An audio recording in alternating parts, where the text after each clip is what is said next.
Hello, maayong adlaw sa tanan ug welcome to Brother Marv's TV. So karon guys, mga real talk ni siya, mangayo lang kog dispensa sa tanan mga tao nga nag-follow sa ako ang page o nag view sa ako ang page sa Brother Marv's TV.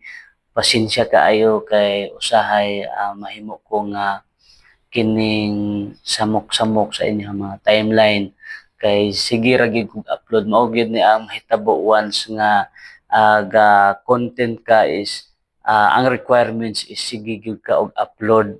So once nga ga-upload ko o nya di ka ganahan pwede ra kay nimo nga i-scroll no. So ayaw lang kay entertain na. So kung ganahan pud ka nga mo support, pwede ra pud ka mo heart react or mo comment pa diha or mo share kung ganahan gyud kay ka.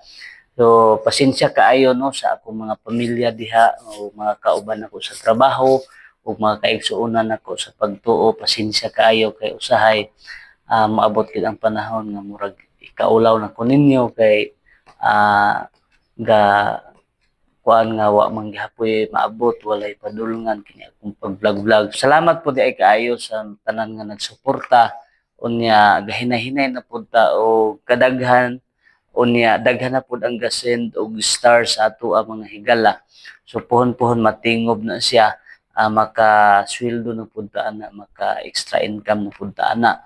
So sa tanan nga pamilya nako no, nisulod man gid ko ani. So ako lang gipangayo sa inyo ha ang suporta. Support lang gyud ang ako ang gikinahanglan. So ing ana lang, God bless sa inyo ha. O pasensya gyud kaayo.